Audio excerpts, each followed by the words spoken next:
Hello everyone, thank you for taking the time again today to check in on the Chicagoland Veteran Advisor channel. I'm here today with Len Harris, who leads up the Veterans Program at the National Label Network here in Chicago. Len, thank you for taking the time to come out and talk to us today. So what we're going to do today is we're going to the Veterans Program at National Label Network is kind of a newer portion of their overall program, and Len is definitely on the pioneering edge of that spear to get things going. So Len, why don't you just give us a little bit about your background, okay. And then I'll just let you take the floor and kind of tell us what you're doing over there. All right, well, I recently made my transition out of the Army about 10 months ago. Retired after 22 years and moved myself to Chicago because my wife told me to, still following orders. Right. And when I got here to Chicago, I knew literally one person in this town. And I knew it was going to be a challenge for me to kind of find my next opportunity. So, I was busting my hump, getting out, trying to meet folks, trying to develop a personal and a professional network, trying to make some contacts and find those opportunities. And it was a long road. I'd never considered, as I was making my transition, that my decision to stay for 22 years in the Army was going to be a detriment to me finding another job. Right.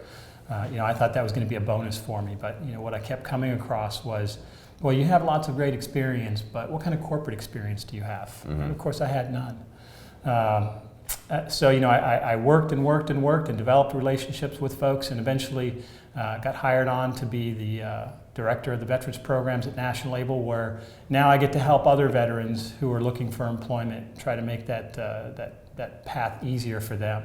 And I brought along a lot of the lessons learned that I had from my own personal experience into that. Okay. So with our program, we have three basic pillars that we focus on. The first one is career coaching, which is helping develop resumes, and specifically targeted resumes for specific jobs. Helping our vets develop an elevator pitch where they can sell themselves and what their capabilities are to anybody that they meet.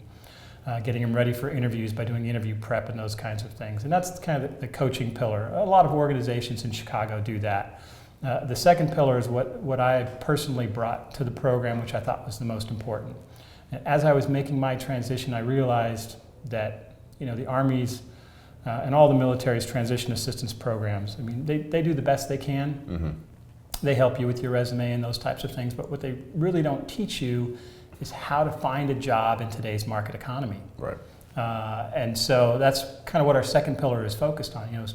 75% of all jobs, each hires each year, go to known candidates. Mm-hmm. 80% of all jobs are never advertised anywhere. So if internal referrals and exactly. Yep. Right. So our second pillar, we focus on developing a brand for yourself. Mm-hmm. And marketing that brand through your social media profile and making sure that it matches through everything that you do. We actually teach classes on how to develop a target company list. Okay. Another one on effective networking, which is far and away the most important thing that you can do in your job Absolutely. search. And then our third one is we help you maximize your LinkedIn profile. So it's not just a presence for you, but it's a mm-hmm. presence that helps drive traffic to you. Mm-hmm. And then the third pillar that we focus on is trying to connect our vets with employers looking to hire vets. Mm-hmm. We do hiring events. We just did one recently with a company, matter of fact, yesterday, which went really well. Your company is one that we also work with. Yep. We get leads from different companies looking to hire vets. And the layman's way I explain the three pillars is, pillar one, we help you build a fishing pole. And then pillar two, we teach you to fish. And then pillar three, we give you a barrel full of fish to fish in. Okay. We're not a placement agency. Right. We're an employment assistance agency, but my goal is that if we can teach you how to find your own job, you'll find it and you'll never need us again. Right. If you want a new job down the road, you already have all the skills in place to be able to do it. So out of those pillars, when and that's a great way of doing it. And I always like programs that have very, specific lines of effort, for lack of a better mm-hmm. term, and ways of doing business.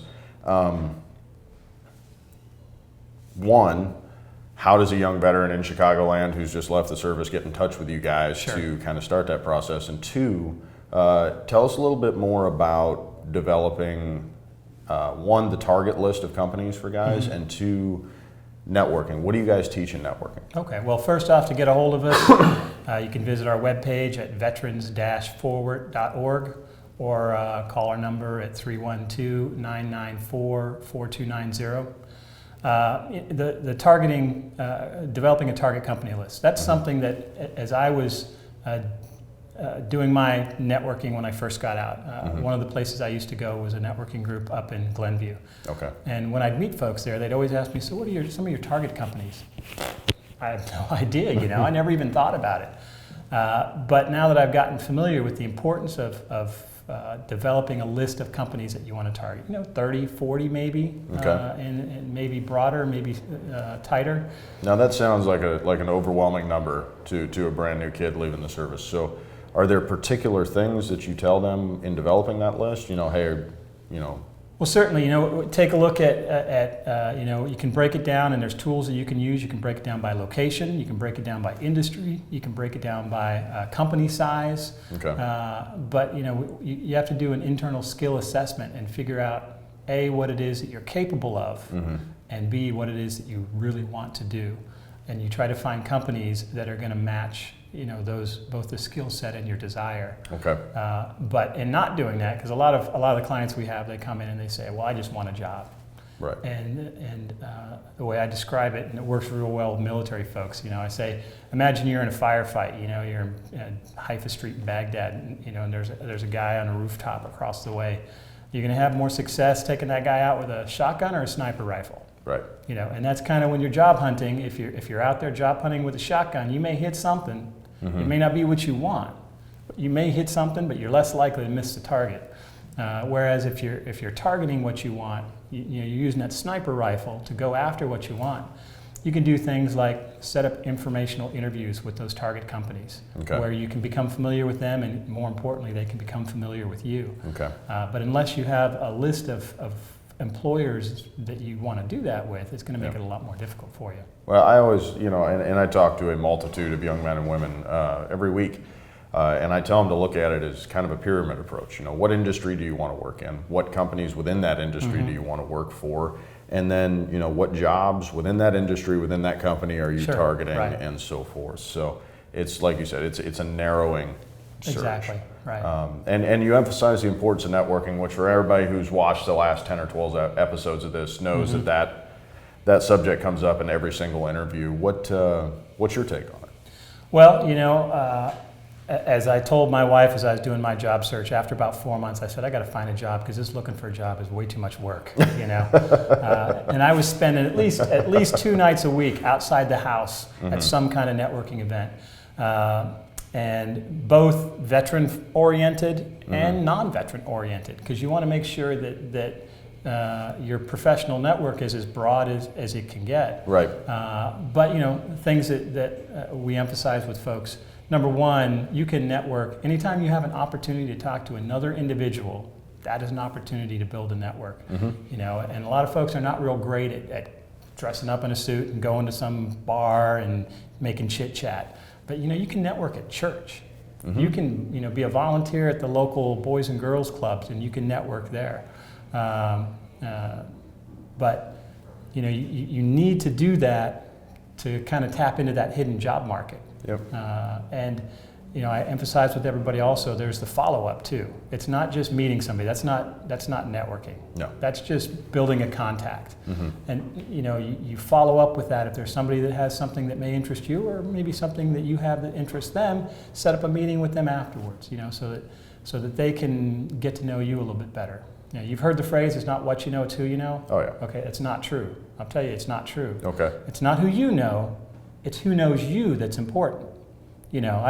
I've had the chance to shake hands with President Obama and President Bush, and I know them very well from everything I've seen on TV, but they don't know me from Adam. Right. So that doesn't do me any good.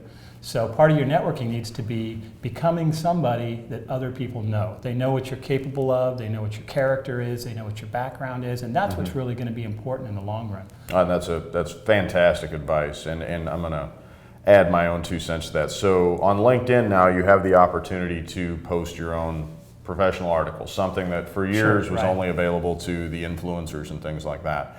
I found that to be a fantastic tool if utilized carefully and you research and you do your best to write well as a way to get your knowledge and your opinions out into your sphere of influence. I've done that 6 or 7 times to great result. So I would recommend that for anybody who has a channel of expertise and they want to share their expertise around, because that gives potential employers and connections in your Sure. network an opportunity to see how you think and how you analyze things. Right, it's a way for them to get to find out more about you. Yep.